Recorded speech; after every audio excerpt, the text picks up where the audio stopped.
వీటెన్ news కి స్వాగతం. ముందుగా ముఖ్యాంశాలు. మరాఠీ భాష కార్యక్రమంలో పాల్గొన్న ప్రధానమంత్రి నరేంద్ర మోదీ.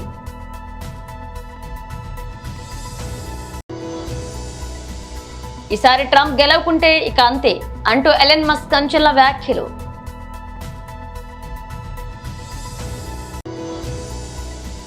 వ్యక్తిగత స్వార్థం వదిలి ప్రజాహితం వైపు పనిచేయండి, సీఎం నారా చంద్రబాబు నాయుడు. కడుపు నొప్పితో ఆసుపత్రికి వెళ్లిన మహిళ, ఆమె పొట్టలోంచి 2 కేజీల తల వెంట్రుకలు తీసిన వైద్యులు. మరాఠీ భాష కార్యక్రమంలో పాల్గొన్న ప్రధానమంత్రి నరేంద్ర మోదీ. मंगल प्रभात लोढ़ा जी, बीजेपी मुंबई के अध्यक्ष भाई आशीष जी, अन्य महानुभाव भाई और बहनों, अगदी सुरुवात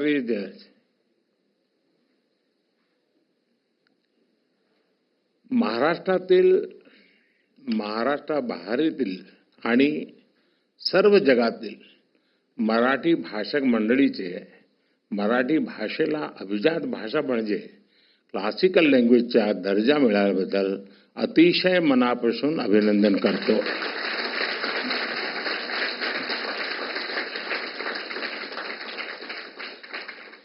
केंद्र सरकार द्वारा मराठी भाषा को अभिजात भाषा का दर्जा दिया गया है.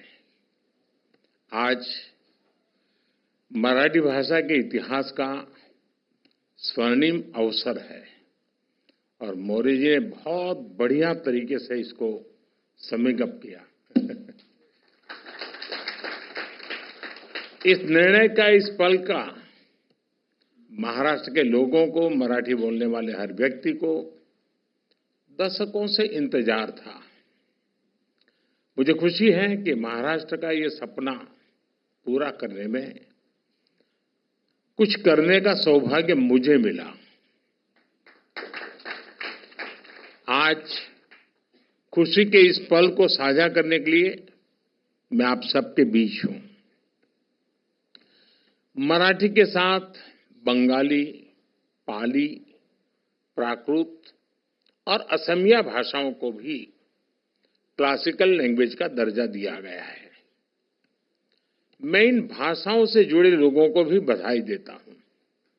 साथियों, मराठी भाषा का इतिहास बहुत समृद्ध रहा है. इस भाषा से ज्ञान की जो धाराएं निकली, उन्होंने कई पीढ़ियों का मार्गदर्शन किया है और वो आज भी हमें रास्ता दिखाती है. इसी भाषा से संत ज्ञानेश्वर ने वेदांत चर्चा से जन जन को जोड़ा. ज्ञानेश्वरी ने गीता के ज्ञान से भारत की आध्यात्मिक प्रज्ञा को पुनर्जागृत किया. इसी भाषा से संत नामदेव ने भक्ति मार्ग की चेतना को मजबूत किया.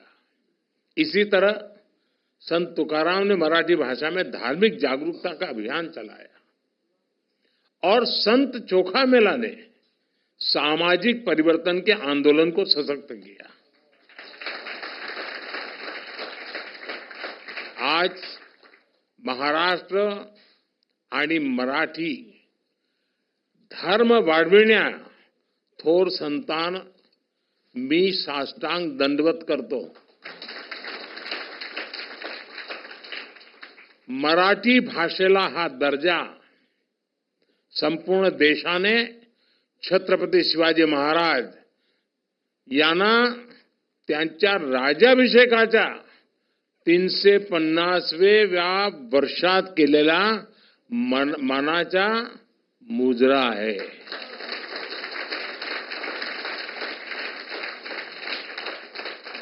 साथियों, भारत के स्वतंत्रता संग्राम का इतिहास मराठी भाषा के योगदान से అగ్రరాజ్యం అమెరికాలో అధ్యక్ష ఎన్నికలపై టెస్లా అధినేత ఎలన్ మస్క్ సంచలన వ్యాఖ్యలు చేశారు. రిపబ్లికన్ అభ్యర్థి మాజీ ప్రెసిడెంట్ డొనాల్డ్ ట్రంప్ కు మద్దతుగా ప్రచార సభలో పాల్గొన్న మస్క్ అమెరికన్లను ఉద్దేశించి మాట్లాడారు. దేశంలో ప్రజాస్వామ్యం బతికి ఉండాలంటే ట్రంప్ ను గెలిపించాలని కోరారు. లేదంటే అమెరికాలో ఒకే ఒక్క పార్టీ మిగులుతుందని, దేశంలో ఎన్నికలు జరిగే అవకాశమే లేదని హెచ్చరించారు. మీకు తెలిసిన వాళ్లను, తెలియని వాళ్లను కూడా ఓటేసేలా ప్రోత్సహించాలని కోరారు. ఇప్పుడు ఓటేయకపోతే ఇక వారికి ఓటేసే అవకాశమే రాకపోవచ్చని చెప్పాలన్నారు. ఈసారి ట్రంప్ గెలవకుంటే ఆయనకు మాత్రమే కాదు, అమెరికాకు కూడా ఇవే చివరి ఎన్నికలు కావచ్చని జోసెన్ చెప్పారు. ఈ ఎన్నికలు మన జీవితాలకు సంబంధించి అత్యంత ముఖ్యమైన ఎన్నికలని అన్నారు. పెన్సిల్వేనియాలో జరిగిన రిపబ్లికన్ పార్టీ ఎన్నికల ప్రచార సభలో ట్రంప్ తో కలిసి ఎలన్ మస్క్ పాల్గొన్నారు. మనకు ప్రెసిడెంట్ ఉన్నారు, ఆయన కనీసం విమానంలోకి వెళ్లేందుకు మెట్లు కూడా ఎక్కలేరు. మాజీ ప్రెసిడెంట్ ట్రంప్ ను ఉద్దేశించి మాత్రం బుల్లెట్ గాయం తగిలిన ధైర్యంగా నిలబడతారు, ధైర్యానికి ఇంతకంటే మించిన పరీక్ష అవసరం లేదు అంటూ ట్రంప్ ను మస్క్ ప్రశంసించారు. వ్యక్తిగత స్వార్థం వదిలి ప్రజాహితం వైపు పనిచేయాలన్నారు ఏపీ సీఎం నారా చంద్రబాబు నాయుడు. 2024 స్వచ్ఛతా హీ సేవ 224 ఇక్కడ జరుపుకోవడం, మచిలీపట్నంలో జరుపుకోవడం నేను చాలా సంతోషంగా ఫీల్ అవుతున్నా, గర్వపడుతున్నా. ఎందుకంటే ఈరోజు మహాత్మా గాంధీ పుట్టినరోజు, లాల్ బహదూర్ శాస్త్రి గారు పుట్టినరోజు. ఈ రెండు కూడా అరుదైన అనుభవాలు. అలాంటి అరుదైన అనుభవాలు ప్రజల ముందర ఇక్కడ మనందరం కలిసి జరుపుకుంటూ, అదే సమయంలో మహాత్మా గాంధీ చేసిన సేవల్ని ఒక్కసారి మనం గుర్తు చేసుకుంటున్నాం, నివాళులర్పిస్తున్నాం. అలాంటి నివాళులర్పించే కార్యక్రమంలో భవిష్యత్తులో ఒక స్ఫూర్తిదాయకంగా ముందుకు పోవాలంటే ఏం చేయాలనో మనం ఆలోచించాల్సిన అవసరం ఉంది. ఇప్పుడే ప్రసాద్ గారు స్వచ్ఛ సుందర చల్లపల్లి ఆయన కళ 10 సంవత్సరాల నుంచి పనిచేస్తున్నారు. అలాంటి స్ఫూర్తి ప్రతి ఒక్కరిలో రావాలని మనస్ఫూర్తిగా భగవంతుడు కోరుకుంటున్నా. ఆ స్ఫూర్తిని మీకు అందరికీ రావాల్సిన అవసరం ఉంది. ఇక్కడే స్వచ్ఛ సేవకులున్నారు. మనందరం రోడ్లో బాగా తిరుగుతున్నామంటే, మన ఆరోగ్యం బాగుందంటే ఈ సేవకులే కారణం. ఎన్నో పనులు చేస్తారు కానీ ఎవరైతే ఇలాంటి సేవాభావంతో పనిచేస్తున్నారో వాళ్ళని మనం మనస్ఫూర్తిగా అభినందించాలి. వాళ్ళకు పూర్తి సహకారం అందించాల్సిన బాధ్యత మనలందరిపైన ఉంది. ఈరోజు ఒక మంచి పని ఏది చేసినా ఆ మంచి పని శాశ్వతంగా గుర్తుంటుంది. మహాత్మా గాంధీని మనం తలుచుకుంటున్నాం. ఆ మహనీయుడి యొక్క స్ఫూర్తిని మనం ఒక్కసారి ఆలోచిస్తే, దేశమంతా కదిలించాడు. అహింసా సిద్ధాంతంతో ముందుకు పోయాడు. బానిసత్వం మాకొద్దు, స్వతంత్ర భారతదేశమే ముద్దు, భారతీయులుగా మేము స్వతంత్ర భారతదేశంలో ఉండాలని నిరంతరం పోరాడారు.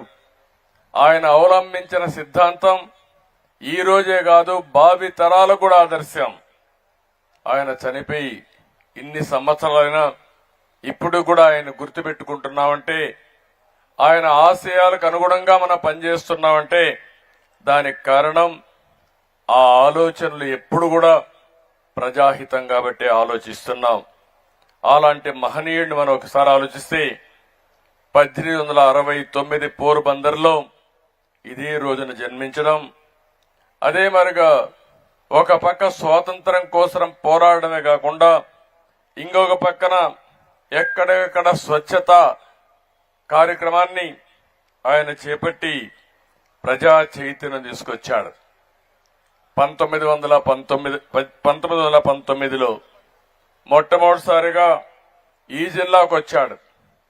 ఏదైతే సత్యాగ్రహ సభలో పాల్గొన్నాడు. 1921లో మళ్లీ అఖిల భారత కాంగ్రెస్ మహాసభల్లో ఇక్కడ పుట్టిన వ్యక్తి పింగళ వెంకయ్య జాతీయ జెండా ఆయనకు అప్పచెప్పాడంటే అది గడ్డ మహిమ అని చెప్పి కూడా నేను మీకు తెలియజేస్తున్నా.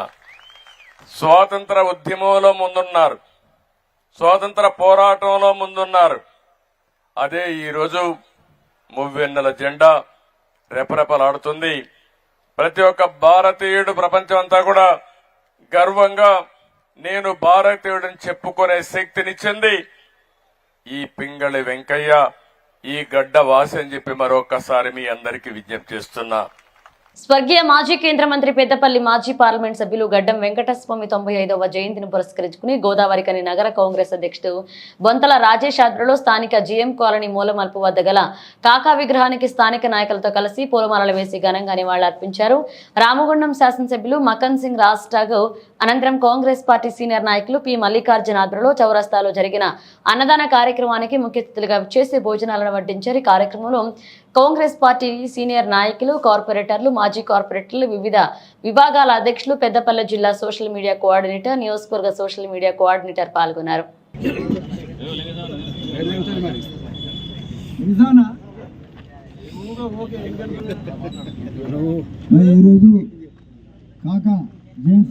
సందర్భంగా మరి ఈ కార్యక్రమానికి రామగుండం ముద్దుబిడ్డ మన ఎమ్మెల్యే గారు ముఖ్య అతిథిగా వచ్చేసి మరి కాకుకు మరి గౌరవ దివంగత నేత మనందరి ప్రియతమ నాయకులు అనేక సంవత్సరాలు ఈ ప్రాంతానికి పార్లమెంట్ సభ్యులుగా తెలంగాణ సాధన కొరకు తనకు ప్రత్యేకమైనటువంటి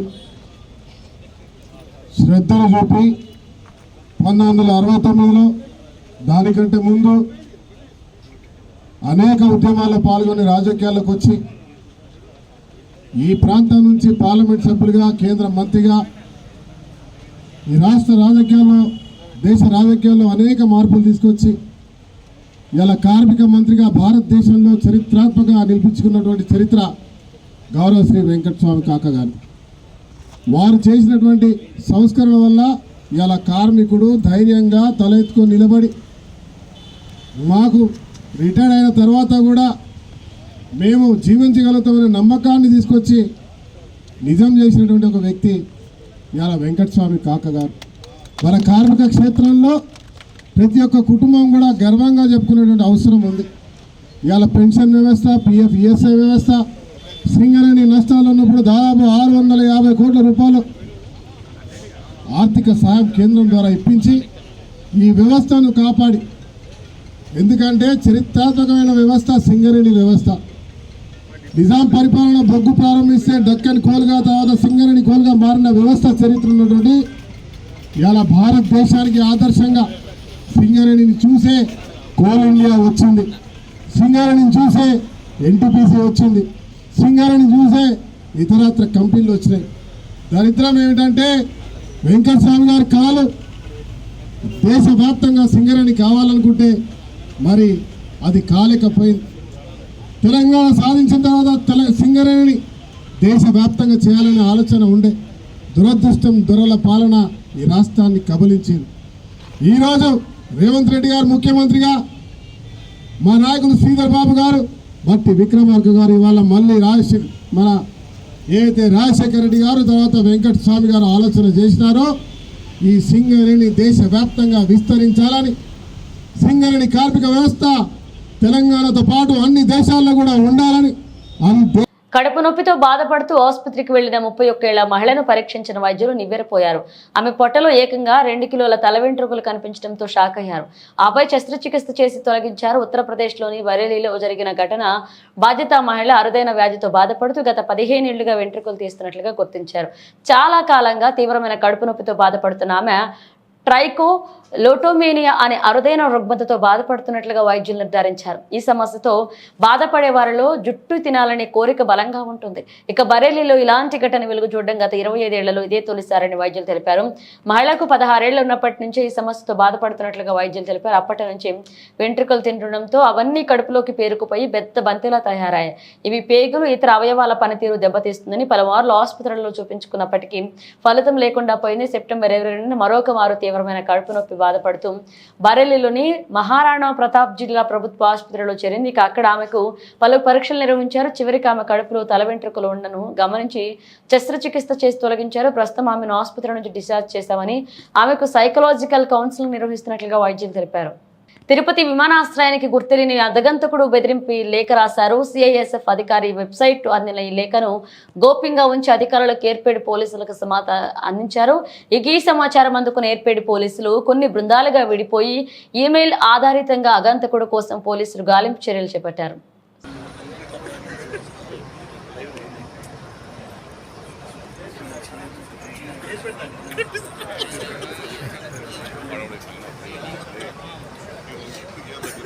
వస్తాయి అన్నట్టు భోజనం తినేసి ఉంటే ఈయన తీసుకుంటాం. నేనే దేవుడు నేను తప్పు చేయను.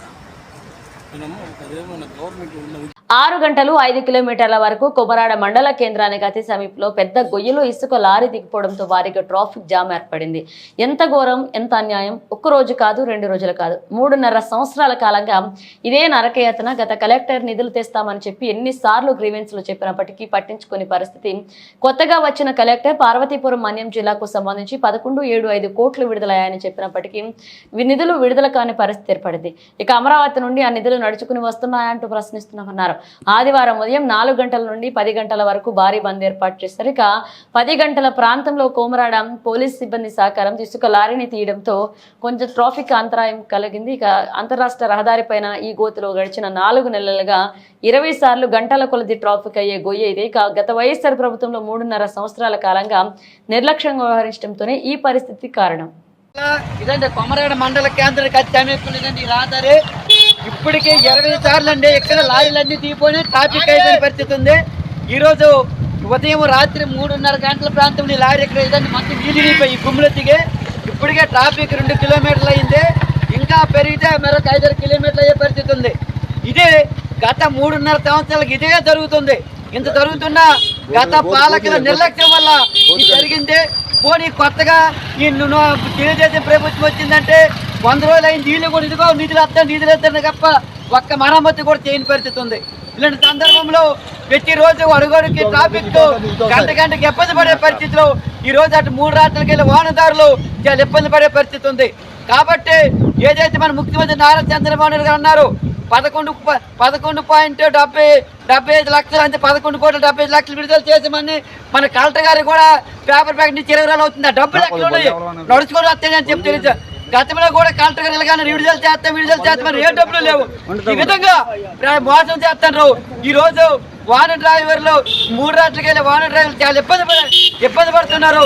ఏ రాత్రి ఎక్కడ ఉండిపోతున్నారు, ఏమి ఎలా కూడా తెలియని పరిస్థితి ఉంది. నాకు ఇప్పటికైనా రోడ్ల భవన శాఖ అధికారులు ఏవైతే మన కలెక్టర్ గారు చెప్పారో 11.75 లక్షలు అన్నారు అవన్నీ కూడా విడుదల చేసి వెంటనే పార్వతీపురం నుండి పూడేరు వరకు వెళ్ళి 3 రాష్ట్రాల రహదారి మరమ్మతు పనులు చేపట్టి అటు వాహనదారులు ఇటు ప్రయాణికులు కాపాడాలని చెప్పి డిమాండ్ చేస్తున్నాం. ఈ నెల 25వ తారీఖు లోపుగా పనులు ప్రారంభించకపోతే పెద్ద ఎత్తున ఆందోళన చేస్తామని చెప్పి ఈ సందర్భంగా తెలియజేస్తున్నాం. ఇలాంటి కొమరాడ దగ్గర గుమ్ములు తీపంది. కాబట్టి వెంటనే రోడ్ల పనుల శాఖ అధికారులు ఇప్పటికే ఈయన 4 మారిన చుట్టల్లా ఇది వైదిగా అంతే తప్ప బాగు చేయని పరిస్థితి ఉంది. కాబట్టి వెంటనే రోడ్ల పనుల శాఖ అధికారులు రావాలి. 11.70 లక్షలు విడుదల చేసి ఈ రోడ్డు మరమ్మతు పనులు చేపట్టాలని చెప్పి మేము సిపిఎం పార్టీ ఆధ్వర్యంలో డిమాండ్ చేస్తున్నాం.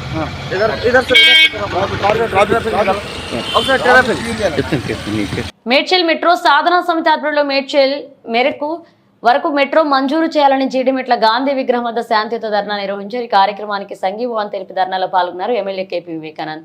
ఇక మేడ్చల్ మెట్రో సాధనా సమితి ఆధ్వర్యంలో జీడిమెట్ల గాంధీజీ విగ్రహం వద్ద శాంతియుత ధర్నా చేపట్టారు. ఇక మెట్రో ఫేజ్ 2 విస్తరణలో భాగంగా మేడ్చల్ వరకు మెట్రో రైళ్లను సీఎం రేవంత్ రెడ్డి ప్రభుత్వం ప్రకటించాలని డిమాండ్ చేశారు. ఈ సందర్భంగా వివేకానంద సంఘీభావం తెలియజేశారు. ఈ సందర్భంగా మేడ్చల్ మెట్రో సాధనా సమితి సభ్యులు మాట్లాడుతూ మేడ్చల్ ప్రాంతం ఎంతో అభివృద్ధి చెందుతుందని ఫేజ్ 2 మెట్రో విస్తరణలో భాగంగా మెట్రో వాళ్ళకు ట్రైన్ మంజూరు చేయాలని, ఇక ద్వారా మేడ్చల్ నుంచి హైటెక్ సిటీ, గచ్చిబౌలి, హైదరాబాద్లోని ఇతర ప్రాంతాలతో ఉద్యోగాలు చేసే ప్రయాణికులకు ప్రయాణం వెసులుబాటు సాఫీగా ఉంటుందని రేవంత్ రెడ్డి ప్రభుత్వం సానుకూలంగా స్పందించి మేడ్చల్ వరకు మెట్రో ట్రైన్ మంజూరు చేస్తుందని కోరుకుంటున్నట్లుగా వారు తెలిపారు. మరి కుత్బుల్లాపూర్ నియోజకవర్గ పరిధిలో మేడ్చల్ మెట్రో రైల్ సాధన సమితిగా మరి స్వచ్ఛందంగా ఇక్కడ ఉన్నటువంటి ప్రజలు మరి సంక్షేమ సంఘం నాయకులు అందరూ కూడా ముందుకు వచ్చి ఇక్కడ ఉత్తర ప్రాంతానికి హైదరాబాద్ నగరం ఉత్తర ప్రాంతానికి తీవ్రంగా అన్యాయం జరుగుతూ ఉందని చెప్పేసి వారే స్వచ్ఛందంగా అందరూ కూడా మేడ్చల్ ప్రాంతానికి మేడ్చల్ రూట్ లో మెట్రో రైలు సాధించి తీరుతామని చెప్పేసి మరి పెద్ద ఎత్తున ఆందోళన కార్యక్రమాన్ని గత సంవత్సరం కాలం నుండి చేస్తా ఉన్నారు. మరి మీ అందరికీ కూడా తెలుసు, గతంలో కేసీఆర్ గారి ప్రభుత్వంలో ఈ ఉత్తర నగరానికి ఉత్తర ప్రాంతానికి హైదరాబాద్ నగరంలో నార్త్ సిటీ ఏదైతే ఉన్నదో మరి కండ్లకోయ వరకు ప్యారడైజ్ నుంచి కండ్లకోయ వరకు కూడా మెట్రో రైలు వేయాలని చెప్పేసి కూడా ఆ రోజు నిర్ణయం తీసుకొని ఒక కన్సల్టెన్సీని కూడా అపాయింట్ చేసి దీనిపైన స్టడీ చేసి డిపిఆర్ తయారు చేసి రాబో రోజుల్లో ఖచ్చితంగా ఈ ప్రాంతానికి ప్రతిపాదించాలని చెప్పేసి కూడా ఆ రోజు నిర్ణయం తీసుకున్న సంగతి మీ అందరికీ తెలుసు. కానీ కాంగ్రెస్ ప్రభుత్వం వచ్చిన తర్వాత ఇలాంటి ఆలోచన లేకుండా, ఇలాంటి అధ్యయనం లేకుండా ఇక్కడ ఈ యొక్క మెట్రో రైల్ గురించి ఎలాంటి మరి ప్రతిపాదనలు కూడా ఉన్న ప్రతిపాదనలు కూడా అన్ని కూడా రద్దు చేసి మరి ఇంత పెద్ద మహానగరాన్ని విస్మరించి తన ఊహానగరం ఏదైతే ఉన్నదో ఫోర్త్ సిటీ అని చెప్పుకుంటా ఉన్నారో ఈ యొక్క మహానగరాన్ని వదిలిపెట్టి తన ఊహానగరానికి మెట్రో రైలు తీసుకెళ్తా అంటే ఇక్కడ ప్రజలందరూ కూడా ఆగ్రహంతో రగిలిపోతా ఉన్నారు. అది కూడా శంషాబాద్ ఎయిర్పోర్ట్ నుంచి 40 కిలోమీటర్ దూరంలో ఉన్నటువంటి తన ఊహానగరానికి మాత్రం మెట్రో రైలు కావాలి. కానీ ఇక్కడ లక్షలాది జనము అతి కూతవేటు దూరంలో ఉన్నటువంటి యొక్క మా సుచిత్ర కానివ్వండి, జిడిమెట్ల విలేజ్ కానివ్వండి, కొంపల్లి కానివ్వండి, మరి కండ్లకోయ మేడ్చల్ కానివ్వండి, వీటిని పూర్తిగా విస్మరించి మరి ఎక్కడనో మారుమూలంగా ఉన్నటువంటి తన ఊహానగరానికి ఫోర్త్ సిటీకి మెట్రో రైలు వేయడం అనేది మాత్రము ఈ నిర్ణయాన్ని తీసుకుంటారు. మహానగరంలో సరైనటువంటి మెయింటెనెన్స్ లేదు. ఈరోజు రోడ్లకు విస్తరణకు పని లేవు. ఈరోజు స్ట్రాటజిక్ రోడ్ డెవలప్మెంట్ ప్రోగ్రామ్ కి ఫుల్ స్టాప్ పెట్టారు. స్ట్రాటజిక్ నాలా డెవలప్మెంట్ ప్రోగ్రామ్ అటకెక్కించేసినారు. కాబట్టి వీటన్నిటిని కూడా ప్రజలు గమనిస్తా ఉన్నారు. మేము ఖచ్చితంగా ఇది మొదటి ఒక ధర్నా కార్యక్రమం, మొదటి నిరసన కార్యక్రమం. రాబో రోజుల్లో పెద్ద ఎత్తున ఈ యొక్క మేడ్చల్ కి మెట్రో రైలు వచ్చే వరకు కూడా ఈ యొక్క పోరాటం ఉధృతం చేస్తాం. ప్రభుత్వం కళ్ళు తెరిచే వరకు కూడా, ముఖ్యమంత్రి కళ్ళు తెరిచే వరకు కూడా మా పోరాటం ఆపబోమని చెప్పేసి కూడా ఈ సందర్భంగా మనవి చేసుకుంటూ, మరి ముఖ్యంగా ఇక్కడ ప్రజలందరూ ఇక్కడ ఏవైతే స్థానికంగా ఉన్నటువంటి సాధన సమితి మెట్రో రైలు రావాలని చెప్పేసి కరాఖండిగా గత 8-9 నెలల నుంచి నిర్వివాదంగా పోరాటం చేస్తా ఉన్నారు, ఫైట్ చేస్తా ఉన్నారు. మాకు న్యాయమైన హక్కు ఖచ్చితంగా రావాలని చేస్తా ఉన్నారు. దాన్ని మనస్ఫూర్తిగా అభినందిస్తూ తప్పకుండా బీఆర్ఎస్ పార్టీ మీకు అండగా ఉంటది. పెద్ద ఎత్తున రేపు పొద్దున రాబోయే రోజుల్లో మేము కూడా సంవత్సరం టైం ఇవ్వాలి విపక్ష పార్టీ అని చెప్పేసి ప్రభుత్వానికి ఇచ్చినాం. కానీ ప్రభుత్వం అన్ని తప్పుడు నిర్ణయాలు తీసుకుంటా ఉన్నది మీరు చూస్తా ఉన్నారు. కాబట్టి భవిష్యత్తులో పోరాటం ఉధృతం చేస్తాం. తప్పకుండా పెద్ద ఎత్తున ఆందోళన కార్యక్రమాలు చేస్తాం. అసెంబ్లీలో కూడా ఈ యొక్క అంశాన్ని గతంలో లేవనెత్తాం. కానీ దీనికి సరైన సమాధానం ముఖ్యమంత్రి గారు రాలేదు. రాబోయే రోజుల్లో కూడా అసెంబ్లీ సమావేశాల్లో కానివ్వండి, అన్ని వేదికలపైన కానివ్వండి, తప్పకుండా ప్రజా గొంతుగా వినిపించి మేడ్చల్ కి మెట్రో రైలు వచ్చే వరకు కూడా మా పోరాటం కొనసాగుతుందని చెప్పి మనం చేస్తా ఉన్నాను. జై తెలంగాణ. బులెటిన్ ముగించే ముందు హెడ్లైన్స్ మరోసారి. మరాఠీ భాష కార్యక్రమంలో పాల్గొన్న ప్రధానమంత్రి నరేంద్ర మోదీ.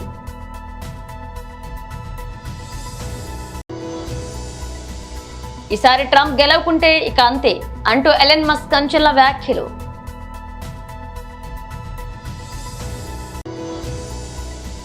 వ్యక్తిగత స్వార్థం వదిలి ప్రజాహితం వైపు పనిచేయండి, సీఎం నారా చంద్రబాబు నాయుడు. కడుపు నొప్పితో ఆసుపత్రికి వెళ్లిన మహిళ, ఆమె పొట్టలోంచి 2 కేజీల తల వెంట్రుకలు తీసిన వైద్యులు. ఇవి బులెటిన్ అప్డేట్స్. మరో నిమిషంతో మళ్ళీ కలుద్దాం.